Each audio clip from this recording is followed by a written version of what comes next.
Hello friends.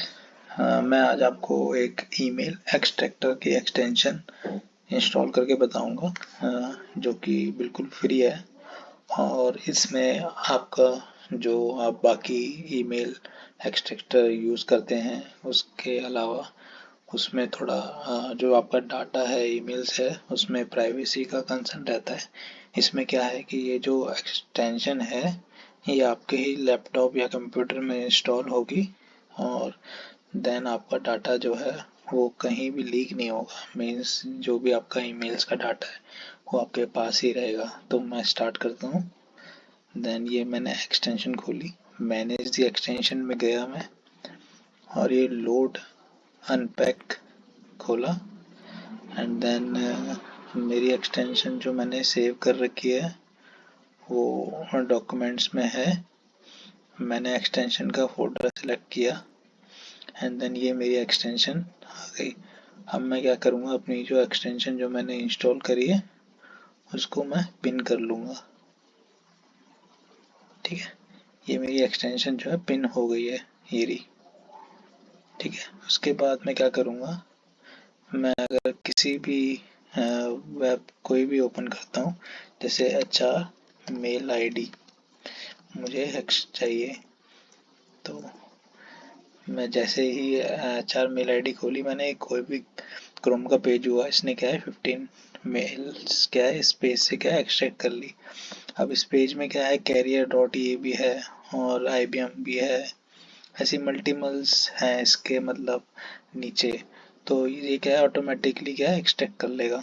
अब मैं कोई भी आ, खोलता हूँ, जैसे ये एक है लिंक, तो ये मैं ओपन करता हूँ, इसमें भी मल्टीपल्स HR की मेल IDs हैं या नंबर ऑफ मेल IDs हैं।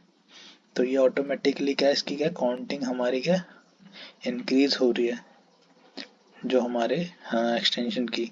अगर मैं एक्सटेंशन पे क्लिक करता हूँ तो ये मेरी वो सारी मेल्स ID आ गई। इन मेल्स को मैं कॉपी भी कर सकता हूँ, टेक्स्ट भी इनका निकाल सकता हूँ फाइल में, और इसकी एक्सेल निकाल सकता हूँ। तो एक्सेल ज़्यादा बेनिफिशियल होगी। अगर मैं इनका एक्सेल देखूँ तो ये जितनी भी मेल ID है उनकी क्या है एक्सेल क्या है इसने क्रिएट करके हमें दे दी।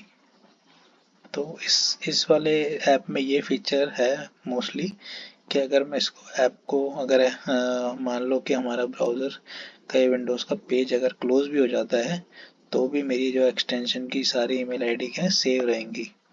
फिर देन मैं दोबारा कोई और पेज में जाता हूँ, जैसे मैं जाता हूँ अपनी ईमेल्स सर्च करता हूँ मैं खाली ईमेल्स क्लाइंट ईमेल। तो क्लाइंट ईमेल मैंने डाली, तो क्लाइंट ईमेल जैसे मैं यही खोलता हूँ, ज़ेपियर है।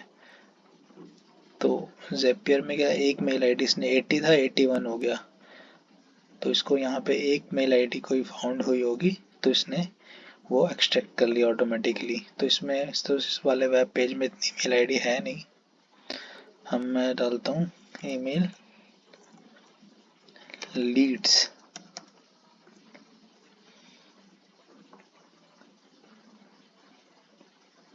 तो मैं इसमें जाता हूँ, अगर अप लीड का है एक इस वाले वे में भी इसको मेल ID नहीं फाउंड हो रही है। ईमेल IDs फॉर मार्केटिंग, अगर मैं ये सर्च करूँ देखो 81 से 89 हो गया।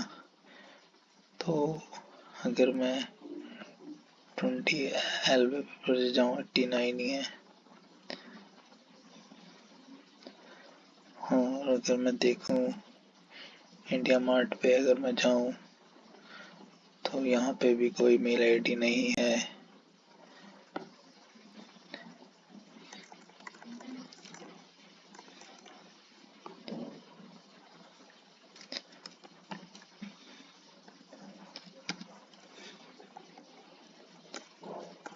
क्लाइंट ईमेल ID में अगर मैं खोलूँ तो फिर इसमें भी मुझे कोई ईमेल ID नहीं मिल रही है। चलो मैं HR की डाल देता हूँ, HR कंपनी डालता हूँ, कंपनी मेल आईडी। तो जैसे ही मैंने कंपनी मेल आईडी डाली तो 92 हो गया। अब मैं ईमेल आईडीज फॉर मार्केटिंग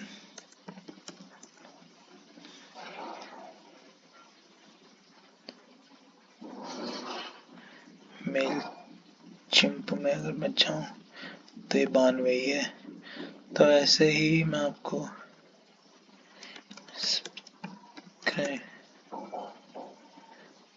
अगर मैं खोलूँ कंपनी मेल आईडीज का, इसने पूरा डाटा उठा लिया है, तो देखो ऑटोमेटिकली 92 से 162 हो गया है। तो इसके अंदर इसको मेल आईडी सर्च मिली होगी। ऐसे ही मैं दूसरा पेज खोलता हूँ इसका कोई भी,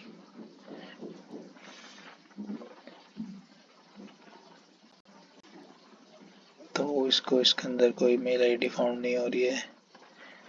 ये वाला खोल लूँ तो देखो 198 हो गया। इसमें क्या है कि हमारा जो डाटा है वो लॉस नहीं होगा। अगर मेरे पेज कट भी जाते हैं, क्लोज भी हो जाते हैं, तो मेरा डाटा क्या रहेगा, सेव रहेगा। बस आप इन मेल आईडीज का यूज़ कर सकते हैं अपनी डेली लाइफ में ब्राउजिंग करते हुए। यही था बस। Thank you.